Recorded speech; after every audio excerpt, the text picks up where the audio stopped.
안녕하세요. 오늘의 헤드라인, 오늘의 화두, 생각을 생각하는 김관상TV의 김관상입니다. 오늘은 식목일, 한식, 사전투표 첫날입니다. 2024년 4월 5일입니다. 금요일 헤드라인 뉴스 정리합니다. 전국 대체로 흐린 날씨 보이겠고 출근길 곳곳에 짙은 안개가 예상이 됩니다. 윤석열 대통령 어제 오후에 대통령실에서 전공의 대표와 비공개로 면담했습니다.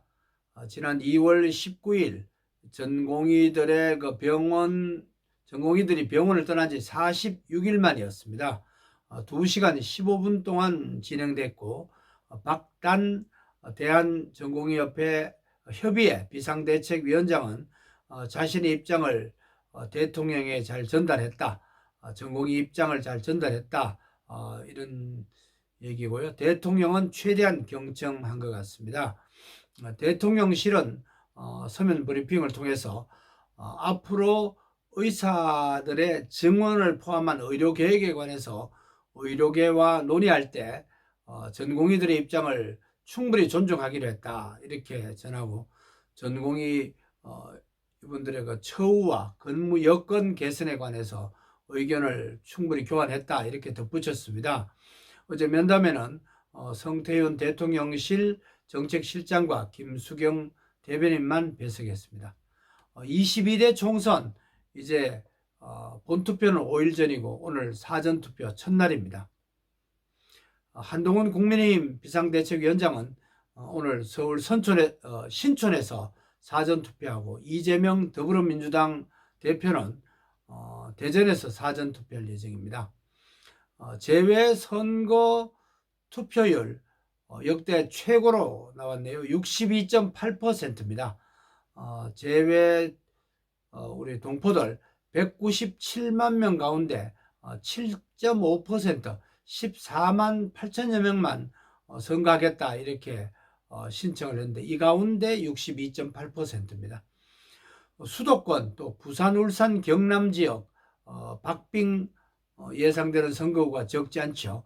여야 과반수 이상 확보를 위해서 이 지역을 위주로 지지층 확보, 오늘도 총력을 기울일 것 같습니다. 한국과 중국, 일본, 한중일 정상회담 다음 달 우리나라에서 개최될 가능성이 높다고 일본 교도통신이 어제 보도했습니다.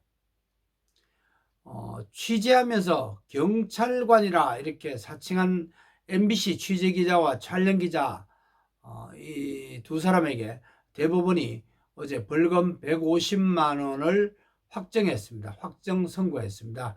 이들은 지난 2021년 대통령 선거를 앞두고 당시 윤석열 후보 부인 김건희 여사의 박사 논문 검증을 취재하는 과정에서 경찰을 사칭한 혐의를 받았습니다.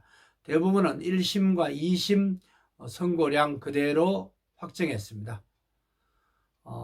선거방송심의위원회 서울시 미세먼지 농도 수치를 강조하면서 MBC가 날씨 방송하면서 파란색 숫자 1을 좀 크게 화면에 띄웠습니다.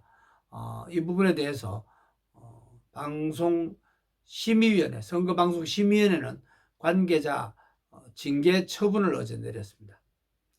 성전환 뒤에 강제 퇴역된 분이 있죠. 작년 2월에 극단적 선택으로 숨진 고 변희수 하사, 여자 성전환도 수술하고 이랬는데 순직이 인정됐습니다.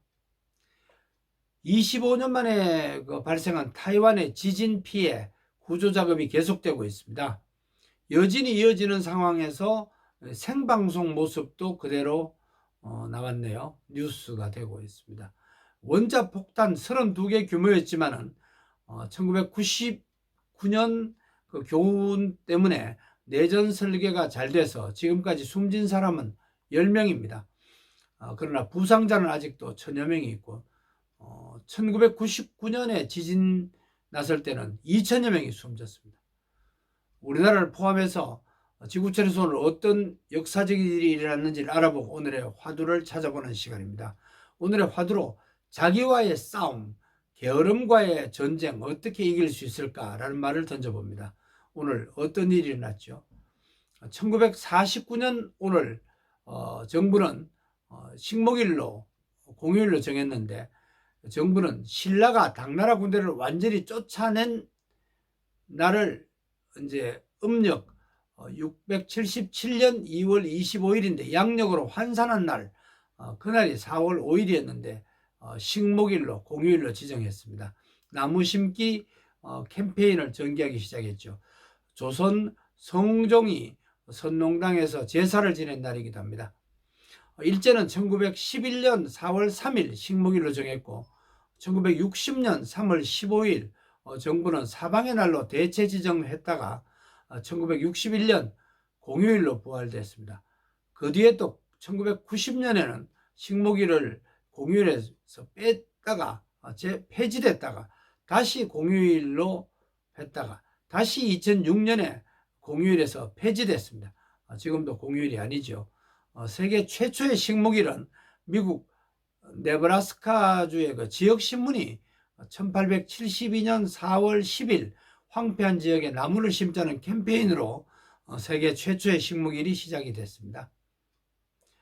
1860년 조선 철종 11년에 최재우 이분이 동학을 창시했습니다. 16살 때 아버님을 여의고 20살 때 진리를 나름대로 깨우쳐서 수도 생활을 하다가 1860년 한울림으로부터 계시를 받았다. 그래서 인내천 교리를 완성한 분이죠. 동학 교세가 커지니까 1864년에 대구에서 세상을 어지럽혔다는 죄목으로 처형됐습니다. 1885년 오늘 조선 고종 22년에 언더우드 아펜셀러 선교사 부활절 인천에 도착했습니다. 1968년 오늘 국방부는 전국의 고교생과 대학생들에게 군사훈련 실시했습니다. 실시하기로 결정했죠. 저도 고등학교, 대학교 다닐 때 교련 훈련 받은 기억이 생생합니다. 2005년 오늘 강원도 양양 근처의 대형 산불로 낙산사가 모두 불탔습니다. 이때쯤 되면은 식목일을 앞두고 산불이 굉장히 많이 납니다. 그래서 저도 KBS 사회부 근무할 때 사건 팀장할 때 헬기를 많이 동원한 적도 있는데 올해는 하늘의 도움으로 비가 자주 와서 그런지 산불 별로 뉴스가 되지 않는 것이 정말 다행스럽다고 생각합니다. 1964년 오늘 메가더 장군, 우리나라에는 매우 중요한 분이었죠. 84살 나이로 세상을 떠났습니다. 노병은 사라질 뿐이고 죽지 않는다, 이런 얘기를 하셨죠. 2008년 오늘 배너, 영화 배너, 또 10개 이런 데 출연했던 미국 영화배우 찰턴 헤스턴 세상을 떠났습니다. 오늘은 4월 5일입니다. 성경 4장 5절 한 군데를 찾아봤습니다. 구약의 전도서 솔로몬이 쓴 거죠. 4장 5절입니다. 우매자는 이렇게 팔짱을 끼고 있으면서 자기 목만 축낸다, 이런 얘기입니다. 우매한 사람은 팔짱을 끼고 게으르다는 그런 지적이죠. 방관자적인 태도를 경계하고 있습니다. 오늘은 식목일, 메가더 장군이 세상을 떠났고 언더우드 아펜셀러 선교사가 인천에 온 날입니다. 누우면 죽고 걸으면 산다, 이런 말도 생각이 납니다. 죽기 살기로 걷고 또 책을 읽고 또 직장생활 열심히 최선을 다하는 소중한 하루가 되기를 바랍니다. 오늘의 화두로 게으름은 어리석음으로 이어지기 때문에 자신과의 싸움 성실하게 이기자, 부지런하게 살아가라는 조물주의 음성을 듣고 순종하자, 이런 말로 오늘의 화두를 정리합니다. 오늘도 건강하시고 부지런하셔서 평안하시길 바랍니다. 고맙습니다.